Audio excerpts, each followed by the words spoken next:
Hola, cage fighting connoisseurs. This is the new Kid Nate, Chester A. Arthur. You can call me that. I was going to call you Butcher Bill. Robinson here for the Care Don't Care preview for the Hunt Stipe Miocic UFC fight night. Don't give a fuck. Saturday. Yeah, this is a don't care. Don't give a fuck. After all the money I made on Mayweather Pacquiao, I'm just rolling around, you know. Did you make money on that tragedy? I mean, in terms of selling web advertising, my main business, I don't get any extra money, but my corporate overlords made out like bandits. Yeah, that's good. I like watching guys who I work for get rich. You ever read that book Tropic of not Tropic of Cancer? I think it's Opus. I think it's Henry Miller. I think it's Opus Pastorum or Tropic. The dirty book? Opus Pastorum is the straight up fuck book. Yeah, but it's either that or Tropic of Cancer. And then there's a guy, Van Norden, and he's like, man, I'm going by Van Norden's house. The guy, he's like, I'm going around his house around dinner time. It'll be great, because he's starving to death in Paris. So he goes to Van Norden's house, and Van Norden has this huge spread of food, and Henry Miller is like sitting there looking at him, and Van Norden stops. He goes, Henry, it pains me to see you sitting here like this. And Henry's about to grab a plate. He says, but if you could leave and come back in 30 minutes after I finished eating, that'll be perfect. That's painful. And we seem to have a painful lag here. There's like a multi-second delay. I can't help that. I'm sorry. Yeah, I can't help that either. We're just going to have to soldier through. And what a shit card we have to soldier through. But you have to give the disclaimer, and I didn't even introduce you properly. I was so in love with my mustache, and as you can tell, I nearly cut my face off administering it. So I thought that was just herpes. No, those tend to be up here. But the herpes is on my penis. Get it straight, Eugene. Anyway. Okay. Robinson, author of Fight, Everything You Ever Wanted, blah, blah, something or other. Give us a disclaimer about the Care Don't Care preview. The Care preview, it's got nothing to do with your skills or talents as a fighter. It has everything to do with the UFC's decision to put marketing heft behind you or not. You can easily get off the don't care list by fighting a thrilling fight. It's cases where it's happened, notable cases where it's happened, moving from don't care to care. But don't get your panties in a bunch, you crybabies and bedwetters. It should not be taken personally. Well said, well said. All right, so let's dive into it because there's a lot never complete without crybabies and bedwetters. It's true. You've got to have both. You can't have just one or the other. I think we've got a care right off, but then there might be a long gulf. Ben Gwynn against Alptekin Oskilic. Sorry, I interrupted you. Say again? Ben Gwynn, that's Gwyn with the Nguyen, the Vietnamese Gwyn. Also pronounced Win. Win. Well, what? I can't pronounce words. And Alptekin Oskilic. You can call him Nguyen. Call him Nguyen. The Gwyn. Gwyn. Alptekin Oskilic, though, huh? Oskilic? Yeah. I don't care. You don't care about Oskilic? He's like a nearly good flyweight. I've heard him, and I actually know who he is, but, Yeah, he's got 2 straight losses. I can feel you not caring, but I care because I know who the guy is. So, and on this card, that's not enough, man. That's I that's know all we got, Eugene. That's all we got. I know who Junie Browning is. I'd love to see him fight again. When is Bellator going to sign him up? Yeah, what's he doing now? I wonder. He's probably hanging out with. He's probably hanging out with Puck somewhere. I'm sure he's got plenty of free time on his hands. So either way, all right, welterweight. Did I ever tell you about the time that Kevin Powell threatened to kick my ass? Who's Kevin Powell? Also on the first season of MTV's Real World with Puck. Oh, was Kevin Powell the activist Negro? Yes, that was him, the angry black man. Yes. After he beat up Keith Clinkscales at Vibe, he thought he was on a tear. He threatened me. He's like, "I'll see you somewhere." What did he threaten you with? Well, the quote directly was, "I'll see you somewhere," and I just kind of laughed quietly, and I said, "You know what? I would spend any amount of money keep in mind, I'm in a big corner office in Hollywood now. All right, I got Beverly Hills. I got a nice job. I'm editor-in-chief of this magazine." I say, I will right now have my assistant book a flight to anywhere you'd like to see me, so that you can see me. And what was his source of aggravation with you, Eugene? Because you also are an angry black man. It seems like you would have bonded. Yeah, except I'm not a professional angry black man. I haven't made a nickel off of being angry. You haven't made a nickel. Are you still waiting for Greg in to pay? You're right. I could just stop there. I haven't made a nickel, period. Yeah, I mean, whatever. Anyway, okay, so, and then what'd he do? Well, so he's like, oh, yeah, anyway. And I said, I'll spend any amount of money you like. I'll have her make a plane ticket and I'll come out so you can see me. And I believe at that point he hung up the phone on me. I see. Well, that's why I haven't invited you out here to see me. So. Well, yeah. I mean, I guess this is a guy who did not do his research, and the occasion was I was actually firing him, but that was a secondary thing. What I wanted him to do was change what he was writing about. And he said, the reality of it is most Americans are fucking stupid. And I go, I can't get through my day thinking that I'm writing a magazine for stupid people. I have to assume that they're at least as smart as I am. And then it's fun, And that's also very lonely as you miscommunicate with your crowd of doddering idiots. That happens, but whatever, like I tell my kids when they ask me, what does that word mean? I go, you see that big red book behind you? The ones with the letter D-I-C-T-I. Okay, Dad, I got it. I-O-N, Dad, I got it. A-R-Y, you see that book? And then when you ask them, what does this ROLFAMO thing mean? And they say, type it into your phone and say Urban Dictionary. It has the answers. That's all right. Let's keep moving. For what route should we moving? Well, we just have to get through this because this undercard, it is a 1, 2, 3, 4, 5, 6, 7, 8 fight undercard on Fight Pass, and then a 4-fight main card. Good. Let's keep going. So we've got welterweight knocked out. Go ahead. Vic Grujic versus Brendan O'Reilly. Say it again. You dropped out. Vic Grujic versus Brendan O'Reilly. Don't give a fuck. No, me neither. Sorry, guys. Women's strawweight Alex Chambers versus Caitlyn Curran. I don't care either. No, me neither. Sorry, gals. Middleweight Dylan Andrews versus Brad Scott. Don't care. Where do you come down on calling gals guys? Like, can you say guys to a bunch of girls? I think that's fine. What's your take? Gals to a bunch of guys? No, guys to a bunch of gals. I probably do it. You considering it the generic form, but I got daughters, so I try not to do it. So when you're giving your daughters one of your pep talks, are you the kind that like comes into their bedroom, clapping their hands, 6 a.m, time for a run? Come on, guys! Like, is that no? Yeah, no. I come in singing at the top of my lungs. This is actually true. Come in singing at the top of my lungs. It's a great, great feeling to know you're alive. Full on Ethel Merman style. They love that. I bet that's a big hit on Saturday morning about 6:30, 7 a.m. Oh, it is certainly. Dad, get out! Oh. So as a parent of teenagers, can you tell me when they start sleeping in? Because my kids are up at 6 every Saturday morning. Oh, I don't know. Maybe about 9, 8 or 9? Something 8 or 9 years old. Yep.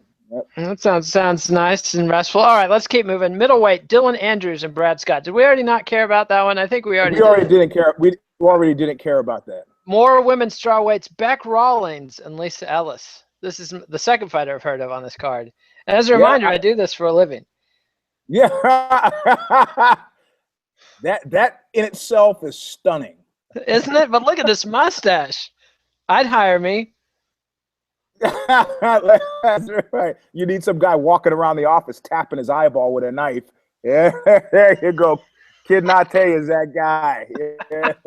I know Rollins, but I don't care. Yeah, I don't either. All right, middleweight, Dan Kelly and Sam Alvey. Listen, first of all, I'm going to say I don't care, but I have to also preface it with, you know what? If Saturday night I had eaten some really bad clams, The Had kind me that make your rolling. fingertips go numb and make you forget your phone number? Yeah, all that kind of stuff. I might be a little touchy about eating clams again the next week, if you know what I mean. I see. Are you saying Sam Alvey's last fight, not a barn burner? Fucking Sam Alvey, man. I'm talking about Mayweather Pacquiao. Oh, Mayweather Pacquiao. The rematch is coming up. Eugene, you better start saving your money. Because you won't be able to Fool me stream it illegally. twice. Fool me twice. Shame on me. And people are going for the fucking okie doke already. Fool like, me okay, twice, put me in for a subscription. That's my motto. God damn, it makes me so. It's like, what are you gonna do, man? What are you gonna do? What did you expect? You've seen Mayweather fight before. You knew what the deal was. That's what people. I don't know. I had a friend. I had a friend. I had a porn guy. He was making. Boy, he had this actress cry on the set. Actress. I prefer performer for porn people. But anyway, go ahead. Oh, she's a porn performer. She's crying on the set and runs out. And he says, looks at me and says, she knew what the job was when she took it. Well, this is kind of it's an ethical gray zone. So yeah, everybody knew what Mayweather was about, but paying $350,000 for a ringside seat, come on. That was just a display of conspicuous consumption. But did you notice the Nevada Athletic Commission people along the front row? Like they were there in almost every shot. See, I was sitting there going, I know these people, but who are these people? They're not celebrities, and yet I recognize them. And then it's like, yeah, I've watched so many Nevada Athletic Commission hearings. I now know the commissioners by face. So that's right. So that's where I was. Anyway, no, I would like to go to the casino for the rematch. Go to the casino and stare to death. And stare to death? Shock them with the cattle prod until they die. See. Who would you? The casino owners, the commission, Mayweather, Pacquiao? Everybody I could. Just random shocking. No, it's not random. Everybody who showed up for the express purpose of engaging in that fight would have to be stun gunned to death. I see. Well, you mean tasered until they could be restrained. I believe that's correct. And then I give them a nice rough ride down to the station. I know how his back got broken. It's not my fault. Crazy mix-up. It's the darndest thing. It was the darndest thing. Now, the thing to me was Mayweather's been the same fight-avoiding, do the bare minimum to win dickhead for a decade and a half now. And this was like our last great shot to beat him, and we couldn't. So I was kind of like, well, we tried. We couldn't beat him. Hats off to you, Floyd. That was kind of my take on it. But other people hadn't been watching this closely, it seemed, were more embittered. The only drama that's involved in it is, do you or do you not believe the okie doke? All right, man. Do you not believe the okie doke about him not chasing Marciano's record, which I believe he's talking about his September fight possibly being against Bradley, or I don't know if there's an unsubstantiated rumor that I heard. And then, of course, there's the rematch, putting him at 1 over the fucking record. I would prefer that than what he was talking about originally, which was going 49-0 and then quitting just to tie the record. Like that would be the ultimate Mayweather thing to do. I did not believe that for a second, I don't know. I feel like that would be. I would rather he break the record than just go out on a tie. Like talk about the ultimate unsatisfying guy. Like when I was a kid, you read Penthouse Forum when you were a kid, right? On occasion, yeah. It introduced me to all the bad ideas that have since, seized my frenzied little brain. But there was a story about this guy whose whole kink was he was apparently some red hot stud, as is everybody who writes into the Penthouse Forum. His whole kink was he'd meet one of his hookups, he'd fuck her, and then just quit in the middle and walk away. Left her hanging again, and then it was off to see Betty and do the same thing with her. And somehow he got repeat business. And I was completely baffled by this bizarre kink of.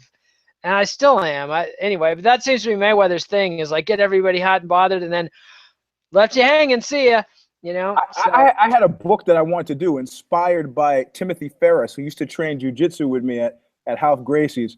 and he made $1 million off of the 4-hour work week. I don't know if you've known this book, 4-Hour Work Week. Of course. And then I built my whole life around it, Eugene. Well, he's now franchised, so he's got 4-Hour Work Week, the 4-Hour Cook, the 4-Hour Body. Now this guy was making supplements in his kitchen, if I remember correctly, and brain quicken type stuff. And he was bringing it into class and trying to get people to take it. I was like, I'm not touching that stuff. You made this in your sink. He goes, well, you don't know where the vitamins okay, whatever. So he hit big with this book. So I came up with this idea that I want to do a book called The 30-Second Load. A million seller, Eugene, a million seller. No, because, there are guys out there killing themselves since the 70s, 80s. Most guys are really putting out, they're trying to it's the shit they see in porn, the back headstand and the flip. And then, I don't want to be more tired having sex than I am doing jujitsu. I'm sorry. That's just me, And I remember you're giving your jiu-jitsu partner more than your life partner. That's what you're saying? No. I'm not talking about life partners now. I'm just talking about a friend of mine was having sex with this woman. She had just gotten divorced, right? So her head was kind of. She's a hot mess. There's a technical term, hot mess. I don't know. I don't know. She'd been used to having sex with the same guy for 17 years.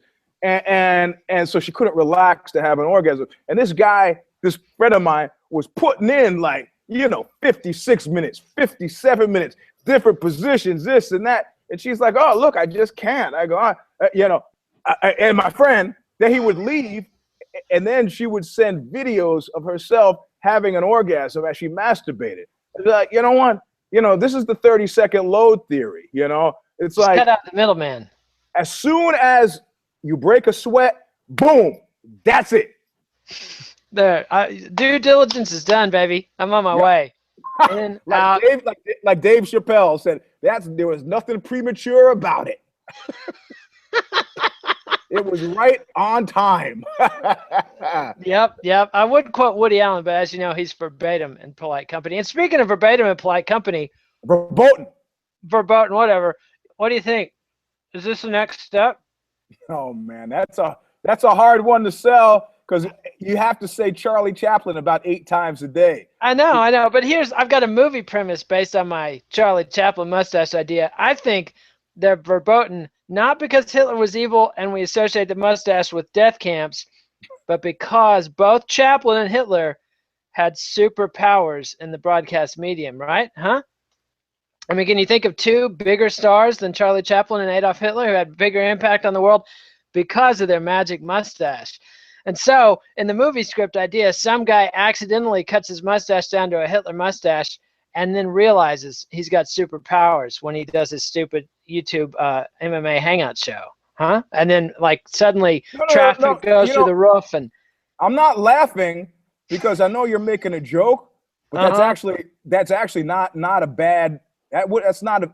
There's something there, man. You remember and I'm giving it away on the air for free. I'm such an idiot. I should have kept this to myself. You remember the Stephen King story, Apt Pupil? Of course. And the movie, wasn't that Christian Bale's first part? I thought it was Bryan Singer directed, and it was that kid Renfro who killed himself later. Yeah, and then Christian Bale actually absorbed his soul. That was the connection there. That was just the lens. Well, right. And I think that kid got caught up in that whole, Nazi business. No. Remember, Renfro, Singer was accused of drugging teenage boys in these, sex parties. That business. Wow, yeah. That's heavy and depressing. I forgot Bryan Singer was all accused of that. Yeah. Well, so Renfro's teenage hijinks that ended up being heavily drug addicted seemed to be sort of causally connected to stuff that happened that maybe he wasn't talking about. But who knows? I see. As you can count on any story I'm telling having an ending like that. Yeah, I remember Brad Renfro. Now I'm looking at his picture. Died in 2008 at age 25. Indeed. Yep. But so you think I got something with this Hitler mustache premise, huh? Maybe 3 guys do it at the same time. It's at least a Twilight Zone. Yeah, you got maybe 3. Maybe you got a good guy that comes across and a bad guy, and then you have a good and a bad, the ugly kind of thing. Well, Charlie Chaplin was a piece of shit too. So. But his work was wonderful. I mean, his personal life was problematic. Or are you coming out against his communism? No, he was an incredibly cruel man, apparently. What, because You he know, liked 14-year-old girls, or is this about something no, else? no, he was in his. I mean, he was a street kid, you know.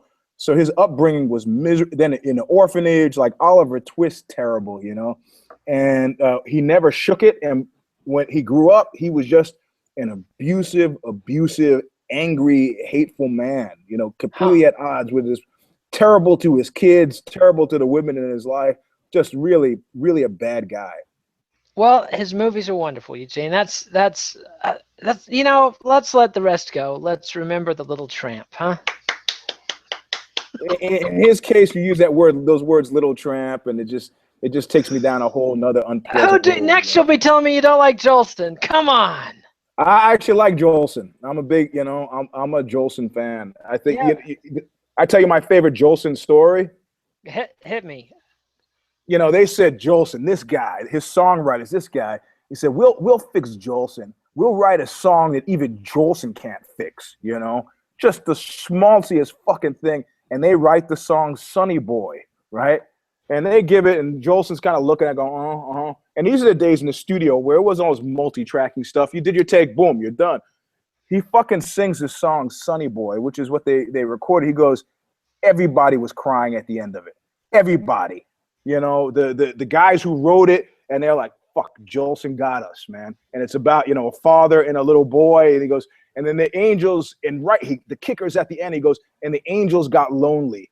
And they take the kid to fucking heaven. It's just heart-wrenching, man. And I can't only imagine being there, But it was, Jolson, the blackface thing, people forget, they forget that contextually, in the time he was doing it, that was like what people fucking did, Yeah, I it was like the most all-American thing. Like the story at the time was, here's this Jewish immigrant doing this all-American art form of minstrelsy. So it was actually kind of a barrier-breaking thing. And he was supposedly, he grew up in Baltimore in a mixed race environment. Supposedly was down with the people and everything. Like, he was a civil rights in a time when people were not giving shit about civil rights. He was out there, So. He wasn't marching with Martin Luther King and shit like that. Well, Martin Luther King wasn't born yet. And this was the 20s when the Klan was riding high, so, Right. But did you notice my mustache? Huh? All right, so let's keep going. It's good, man. It's good. What does the wife think? She's glad that the rest of it's gone, because I promised her the rest of it would go at Mayweather. And then I did tease her. She knew this was coming. She's just worried that we're going to have a Hitler mustache. So, Don't you like, yeah, isn't it great being us? Like, I put on a clean shirt and the lady's like, "Oh my God, you put on a clean shirt." Yeah, baby. I'm like that. I did it for you. Yeah, for you. Yeah. Oh my God, no Hitler mustache. Oh, I love you so much. Yeah. So we'll see. We'll see. But anyway, okay. So next we've got this one you'll care about. Welterweight, Jonathan Webb and Kyle Noke. Yep, I care about this. Because Kyle Noke, How the Mighty Have Fallen. Once upon a time, I don't think he headlined any Strikeforce, but he was a co-main eventing, I think. Yeah, I think so. And I enjoyed watching him fight. I think he fought at some point a friend of mine, but yeah. How's that? I put my finger in. That's lukewarm endorsement. Yeah, the guy's 1-3 in his last 4 fights. So how excited can you get? And if the UFC was that excited, would he be on an Australian Fight Pass card on the lower card anyway? So, but we do care. How come we're not seeing Brian Ebersol? I don't know what happened to Brian Ebersol. He hasn't sued him yet. I don't think he's been cut. Maybe he's been hurt, but he is a notable absence on this card. That's a good question. Yep. That's the kind of detective work I ought to be doing with this mustache. But you need another kind of cap for that, and a meerschaum pipe or something. I do believe next time I'll have a bunch of cocaine and a violin too. That would help. The 7% solution, and I'll do some pizzicato picking on the strings. All right, so featherweight, Dan Hooker and Hatsu Hioki. I know you care because of the whole Japan connection, but I don't care. Hioki honestly has already broken my heart so many times. Yeah. He's wow. He's 3-4 in the UFC. So, But he's been in there against some monsters: Ricardo Lamas, Clay Guida, Charles Oliveira. So, Yeah. you know, but yeah, no, I can't. I care, but it's a sad care. It's a sad care. It's like a Brad Renfro care. Now that I know. But you know what? You know what? Let me tell you something. The UFC, this fight card is exactly what the UFC needs right now. You know, because I don't need something that promises big and half-ass delivers. You know, I would rather something that under promises, maybe over delivers. But you know, the whole John Jones thing, Malky said that which I think is a negotiating tactic, is not coming back. You know, the guys. Jones's manager saying he might not return to fighting. Yeah, that's patently a. Yeah, and then guys who I don't think talk smack very well. You know, trying to gin up this May 23rd thing, specifically Cormier trying to get some heat off the Rumble fight, but. You know, Rumble's just not going to insult anybody. He's a Southern guy. You know, he's all right. I mean, so there's a lot of shit that if I was going to focus on, if I was going to have a naked lunch moment and look at it too closely, that I'd be more depressed than I am. Well, you don't want to get too. You got a new album coming out, so think happy thoughts. You know? That's not for a while. We don't have a label. We need a record label. Oh, you still trying to cut a deal? I thought you would cut a deal. Well, sorry to bring that up. In very typical Oxbow fashion, we cannot agree presently on how, you know, our manager is like, I got somebody who wants to give you $35,000. And in typical Oxbow fashion, the rest of the band goes, whoa, whoa, whoa, whoa, whoa. Do we really want him negotiating this deal for us? Well, right now, it's 0 versus $35,000. Yes, but we should consider our options. The options is 0 or $35,000. What's your problem? I just don't know. Okay, you know what? All right, when you figure it out, you'll let me know. I've accidentally stumbled into some Oxbow intra-band email, and yeah, it seems like. Did you? Yes. When you were using the Oxbow email for your MMA business, which was a foul, I have to agree. I have to agree with the guitar player. That was over the line. But what's the matter with you? What are you taking his side for? Hey, you're about to get banned. I'm the one who bans around here. It sounded like he had the hand too. I gotta. Yeah, so he's got the fucking website. You know how much email that thing gets now? 0. Well, is he on the 0 or the $35,000 side? What do you think? It seems like he likes the magic number, the round one. Anyway. Yeah, he likes the goose egg. He wants to consider our options. See. Yeah, everybody hates Paul McCartney, Eugene. All the other Beatles hate Paul McCartney. That's. You know, he's at home congratulating himself for not eating animal products and eating chocolate. You know, while I'm out here killing myself. I know what $35,000 is worth. $35,000. You know, your buddy Peter Bagg, the cartoonist, right? Your dear friend. You mean Mr. $42,000? Yeah, I remember him. Yeah, so he had a cartoon making fun of Paul McCartney, and he had something like Paul and Linda singing "Let's Eat at Home Tonight." And Rosa and I, my wife, just thought that was hilarious, and we tried to imagine what this "Let's Eat at Home Tonight" song sounded like. And then we were on the radio the other day, and it comes on, and it was an actual fucking song. A McCartney song for real? For real, yeah. And it was just like, I mean, for one thing, it was more McCartney than we could ever imagine. But the other thing, we thought Bagg had made this up. So like Peter Bagg actually took a ding in our estimation, and McCartney also took a ding because my God. It wasn't enough that he gamed me for $42,000. You were okay with that, huh? You know, your grudges are not my grudges, Eugene. I love you, but you know. Oh no! I've got my own beef. That's good to know. Like if I can work with Peter Bagg, hey, I'm there. Yeah. I'm there. Yeah. You know, just warning you now. He's done all right for himself. I like Peter. I just wish he hadn't hung up the phone on me. That was cold-blooded, as they say. But, you know, he never did get a movie deal for his Buddy Bradley thing, so you know. But you know what? You know why I've been in a bad mood for the past 8 days. I guess you haven't heard this, huh? Yeah. Okay. Look, I'm in LA, and I'm interviewing this woman, and she says, "You must interview a lot of people." And I go, "Yes, I have."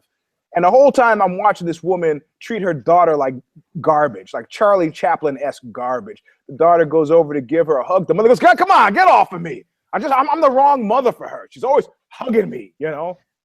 Yuck. The girl's 9 years old, man. So she goes, "You must interview a lot of people." I go, "Yeah." She goes, what was your worst interview ever? And I go, "Funny you should say, because everybody loves this guy." But I just said Matt Groening from The Simpsons, you know? And she gets real fucking quiet. And then I realized I'm in LA. So I kind of go, "Oh, I'm sorry. I forget I'm in LA. Maybe you guys are friends or something." She goes, "No, he's my ex. We were married, or we lived together for a long time." And I go, "Oh," she goes, "But you're right." And then I'm thinking, what are the chances that my two worst interviews in the world, the people who I like the least, had actually been married, you know? So I keep this thought to myself until I pick up the paper 8 days ago and find out that Linda from lynda.com just sold her fucking website for like $1 billion. Is this the woman in question? Yes. Wow. Is that Linda Berry? No, well, I can't remember what her last name is. Lynda. And she does this online tutoring for Photoshop and all that other stuff. Yeah, you know? yeah. She sold it for a lot of money. I'm looking at it right now. Looks like $1 billion to me. Yep. How do you like that? Did they break up before or after he became God King and wealthy? They broke up. Simpsons was just becoming. I mean, this was like 98 or something that I interviewed her. So The Simpsons had already been established as a hit, but nobody saw The Simpsons going until 2015. So Yeah, it was. Well, a lot of people love Matt Groening and his work, The Simpsons. So you can hate Charlie Chaplin, Matt Groening. I'm just saying he was a dick to me. That's all. I mean, a big Captain Beefheart fan too. Yeah, he was nice to me when he realized I knew something about music, but at that point, it was too late. It's too late, huh? Wow, huh? You'd think a lovable guy with the bunnies, remember the Life in Hell cartoons? I loved all that stuff, man. It was great and really funny, but he was worse. I mean, runner-up is Samuel Jackson. And Groening was worse than Samuel L. Jackson. Exactly. How? How? Was he just condescending prick or? Yeah, he was a condescending prick, and he said, it's like, yeah, I understand you're on a press tour, but it was at the time when nobody had really cared about. Actually, The Simpsons had not broken big yet there was no Simpsons when I interviewed Groening, so he was just a Life in Hell guy, And he's giving you attitude when he's a cartoonist for a LA Alternative Weekly. Fuck that. Exactly. And then I said something like, "Well, I really loved your cover for the Universal Congress of," but he goes, "You heard that?" I said, "Yeah, I know the guys at SST. I'm friends with, Bukowski." And he's like, oh, well, and then he was nice. But already that was 45 minutes into the interview, man, of him just giving me monosyllabic. And then I said, "Well, how would you, saying you do the journalist thing of say, not a question you can answer yes or no to. You say, well, how would you, describe?" And he goes, look, Bullwinkle is the kind of thing that I'm really, do you know Bullwinkle? I'm like, mother, I'd slap you all over this fucking restaurant, Most of our audience doesn't know Bullwinkle, though, because they're too young. Anyway. Well, yeah, but this was ages Back ago. in the day. This was like 87 when I interviewed, 88 when I interviewed him. So, yeah. The only other person that made me more angry was Nia Long. Mia Long? Nia, Nia Long. Nia Long. She was a horrible person and just horrible. Who is Nia Long? An actress? Yeah, she's an actress. Oh, yeah, I see her. Huh. Terrible. Fresh Prince of Bel-Air. Yeah, I could take your word for it on that one. All right, let's get on to the main card. Main card. Lightweight. Now we're in main card territory. You'll know immediately. Lightweight, Jake Matthews and James Vick. Big time. I feel so bad for saying I don't care because I know both these guys. So, but can we say we don't care if we know a guy? I guess you can. I mean, it's cold. It's ice cold. But I'm still thinking about the $1 billion, so I'm going to say I don't care. Sorry. I see. Have I told you my Pat Travers story? Do you remember Pat Travers? Yeah, I remember Pat Travers. It's a mediocre sub-arena rock guy from the 70s. And I was in a bar in Amarillo, Texas many years ago, and Pat Travers was playing, and they were charging a $3 cover. And so some regular barfly, redneck, white trash biker lady comes in the door, and they're like, hey, $3 cover. She's like, $3 cover? What the fuck for?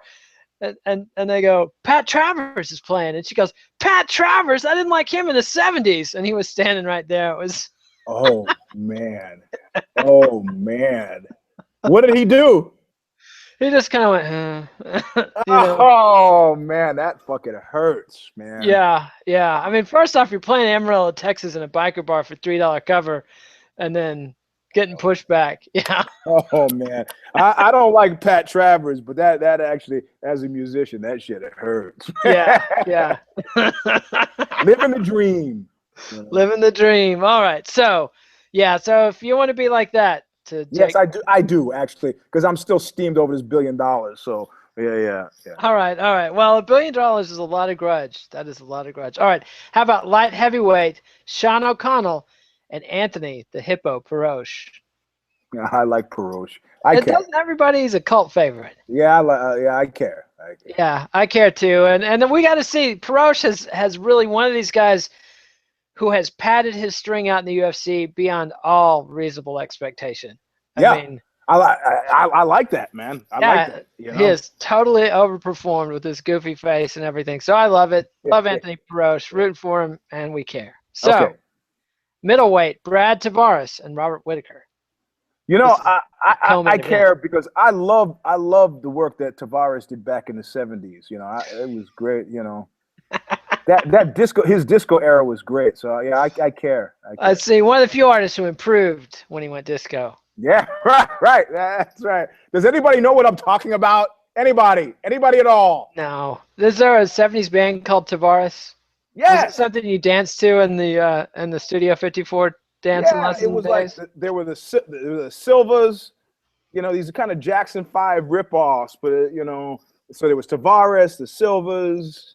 I mean, of course, there were the Osmonds, but that was a little bit earlier. So I see, Tavares. I might have to check this out. I love 70s R&B. So, It's more disco, but wouldn't you consider disco a subset of R&B, or is that? Yeah. You know what? All my friends who hated disco in the 70s, like disco sucks, and I finally said it's because you guys couldn't dance that you didn't like it, But if you knew if you high school kids knew. I'm at 16 years old at Studio 54, man. Why do you think I was so relaxed in school? I wasn't like you guys, not getting laid, Yes, it does. I'm still bitter about missing the disco era. Oh, boy. Yeah. Before you had to worry about AIDS. All you had to worry about was being murdered. And that's a simple focus, Otherwise, there was no, you could get syphilis and just get it cleared up like that with the shot. Gonorrhea, shot. Yep. None of this bacterial, No, I meant murdered like Mr. Goodbar. Mr. Goodbar. Yeah, well, and for you, how big a Mario? It's not like Diane Keaton was going to murder you. I mean, hey man, in the 70s, I think I topped out at 165, weight wise. I tell you, a friend of mine's a cop, and a woman is sitting at the top. Her bed is at the top of the stairs, and she's laying on the bed naked, her legs open. She goes, "Come on." So my cop friend is like, "Yeah." He's coming up the stairs, and just as he's about to get out of the bed, he hears like a Blue Velvet-esque squeak, like the closet door, and he like goes for his sidearm, and he's like, "You know what? I think I should leave before something bad happens." And he just back down the staircase, out of the apartment. The Badger game, they call it. Is that what they call it? That's what they call it. That's one of the oldest tricks in the book. Yes. There's the pigeon drop where you lure suckers in with money, and then there's the Badger game where you lure suckers in with pussy. That's the two fundamentals. If it's too good to be true, then it probably is. All right. So Brad Tavares and Robert Whittaker. Do you have a pick? I'm going to go for Tavares. I got to go with Tavares too. Because heaven must be missing an angel. Sonny boy. Sorry, now I've become an old guy quoting songs that nobody knows. Nobody knows, and if they do Google it, they're gonna find Jolson in blackface and be horribly offended. Probably report us to the. Just go to YouTube and listen. Type in Sonny Boy. And it's dude, you gotta admit it's incredibly maudlin and doesn't necessarily. You have to be in the Jolson space to get it. Yeah, and it helps. It helps if you have kids. Before I had kids, I was like, yeah, whatever, Sonny boy. I got the kid dies, whatever. Then I had kids. I'm like, yeah, it is. It's amazing how vulnerable you are to that. I mean, that's I'm told, and I never want to find out. Some of us are okay letting the kids just roam around the streets with cigarettes and beer. Eugene Robinson, the helicopter parent. Yeah, kids shouldn't be allowed to walk over to the park by themselves when they're 10. Hey, kid! Hey, if you see Johnny out there a few blocks over, tell him I need to talk to him about something. All right, Dad, I'll see you. When I was a kid, I would go down the street to this family's house. I'm not gonna name them, and their mom would be drunk in bed and give us $20 to buy her cigarettes and donuts. It was like awesome. And we would wander 18 blocks down the convenience store, and that's just how life went. Yeah, all the shit that I did when I was a kid. No, I don't want not what my daughter's doing. Yeah, I really wouldn't want my kid reliving the 70s either. But there was a certain freedom in the air, I have to say. Plus, it was a bicentennial, so I remember that bullshit year. Yeah. I was 7, so I just ate it up. I mean, I didn't have any Howard Zinn, ruining everything for me. I was 13, but it was one year I went to parochial school, and they tried to get it was like 98% black. And they said, okay, we're going to celebrate the bicentennial. Pick a historical character and dress up as a historical character. I kind of raised my hand. I said, you mean the slave owners? You want us to dress up like slave owners? Thomas Jefferson wasn't a slave owner. The hell he wasn't. Yeah, no. So, okay, Eugene, well, you don't have to participate. I said, no, I want to participate. And they're like, okay, who are you going to come dressed as? I go, Nat Turner. Geronimo. Oh, that's a good one. I would go as Nat Turner. I always liked having him as a I was namesake. 13. I didn't know Nat Turner for shit. You didn't know Nat Turner one? Oh. I had the book at home, The Confessions of Nat Turner, but I hadn't read William Styron, but I hadn't read it at 13. I see. Well, Nat Turner, a big favorite around my household. And so was Nathan Hale. I regret, but I have one life to live in my country. Have you ever seen his statue in D.C.? The guy was smaller than me. The guy was a twerp. Oh, I didn't know that. A tiny. He was only 18 when they hung him. Anyway, for being a spy. So, all right. So, Stipe Miocic and Mark Hunt, the main event. Absolutely, we care. And do you have a pick? Hunt. Really? I mean, Stipe's faster and has the skills. But Hunt's got the skills, and he's much, much bigger. And tough as fucking nails. But he's 41 years old, coming off a loss. Who did he lose to? He lost to Fabricio Verdum, remember? The flying knee? Yeah, that was a fluke that won't be duplicated by Miocic. Seems like it won't be, but it wasn't really a fluke. If you went back and watched the fight, it was a very carefully set up shot. I guess.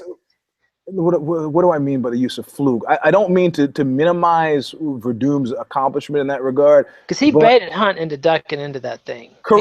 I think it was a superior fight IQ that led to that opening up. I mean, you watch enough film. Hunt could have said, I have never seen Verdum do something like that. Therefore, I will not train for something like that. And moreover, I think he's not capable of something like that, leaving an opportunity for Verdum to say, you know what? He doesn't see this coming, So I'm not.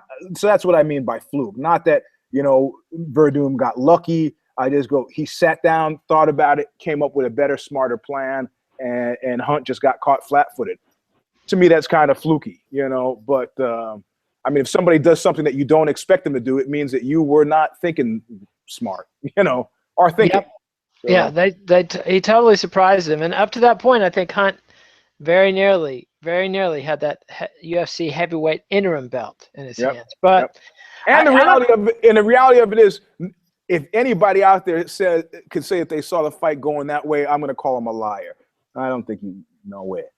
Yeah, I don't think many people were calling a flying knee KO before that one. But to me, it's like Hunt's getting older. He's getting older. His last few fights, like that Junior Dos Santos fight, he took an enormous amount of head trauma. The Antonio Silva fight took a lot of head trauma. Even concrete-headed, bull-necked Mark Hunt is going to get caught. It's going to catch up with him. That's why we watch these fights. We wait for the musical chairs moment where the music stops and the guy doesn't have a chair.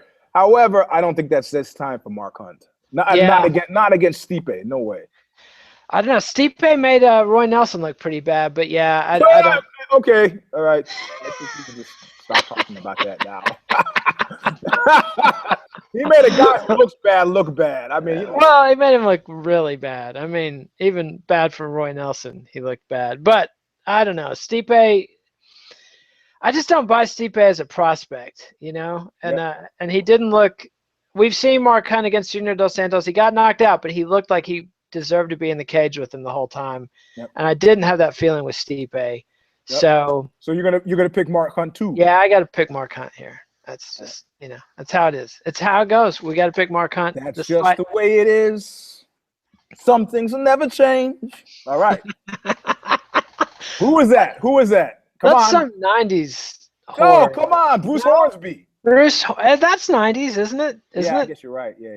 Well, I told you about the guy that I worked with once who tried to get laid with Bruce Hornsby. Jeez. I know. This guy, his grandfather was our American ambassador to a major world power. So this kid was made. Okay.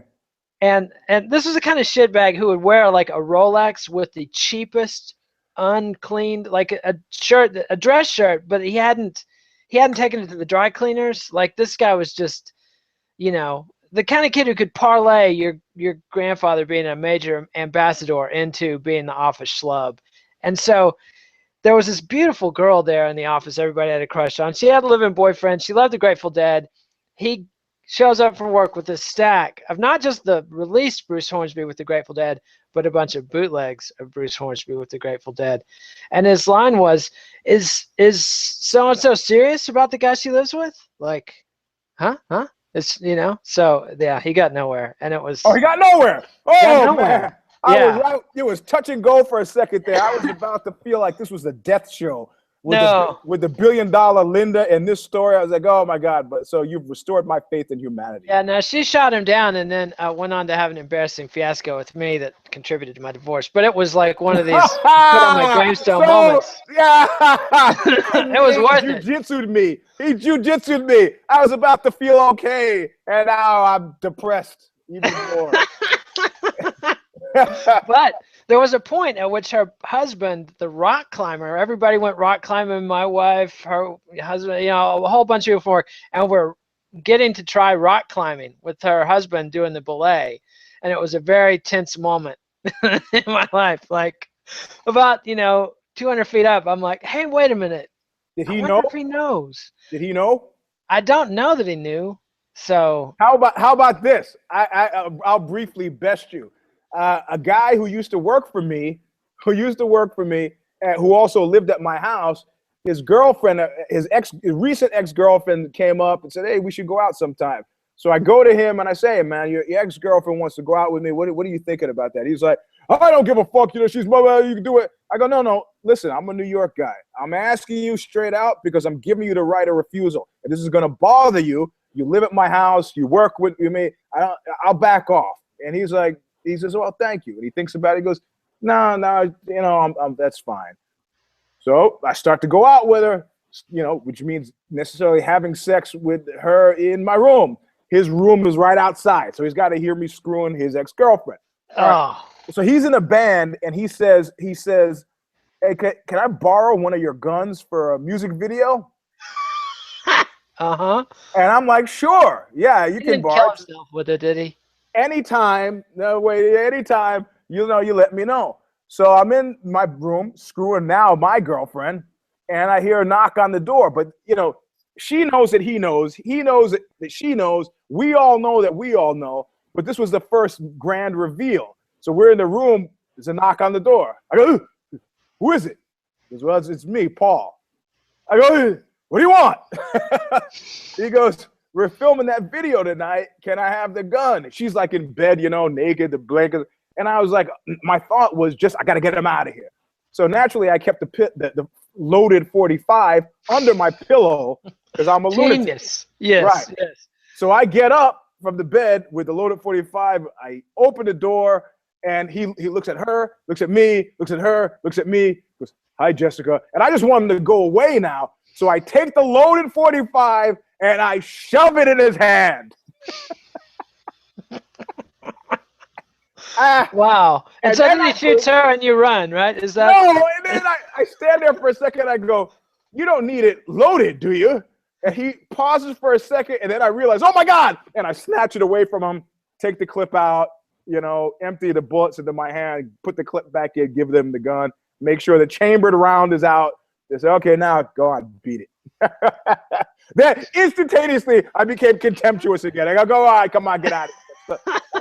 I got to get back to screwing this woman, I see. Well, that was an excellent Shaggy Dog story, I have to say, Eugene. Well, it was sparked by your foolish willingness to trust a man whose wife you were having sex with 200 feet up with you. Only oral sex. It was strictly a Clinton deal. It was, I'm sure that didn't bother him at all. She was really drunk. I mean, it's not making it any better. It's not getting any better, man. I know. It was a sad, horrible thing. Anyway, but they're still together and very happy, apparently. So. And your first marriage is not? No. And happily for everybody involved, actually. So. Yeah, there you go. All right. Success all around. All around. Oral sex. Yes. Just anyway, and nobody died there. Almost. Yeah, that we know of. All right, so that's our show. Remember, give us a like on YouTube, subscribe to MMANation.com on YouTube, follow us on Twitter at Eugene S. Robinson, at KidNet. You can read Eugene at Aussie.com, sometimes at Vice's Fightland. Read me at BloodyElbow.com. We'll be back tomorrow with Zane and Connor for the MMA Vivisection for this scintillating card, plus all the coverage of Gennady Golovkin's whatever his boxing match. Canelo Alvarez is fighting this weekend, Bellator, tons of stuff. Keep up with it all on BloodyElbow.com. Adios. I need a new meme. I need something for Zane. I know you got the Zane the fucking idiot, but Zane is so fashionable with the haircut and stuff and the tattoos. They call it the lesbian haircut. It doesn't get it. Yeah. So every time Zane, I think I go with Zane. Oh yeah. That's fucking creepy. That's fucking creepy. I think I'm working on that one. That's gonna be all right. Well, keep honing that. And we'll be there. So, adios, MMA aficionados. Thanks, Eugene. We'll see you next time. All right, man. You're gonna press stop broadcast or should I?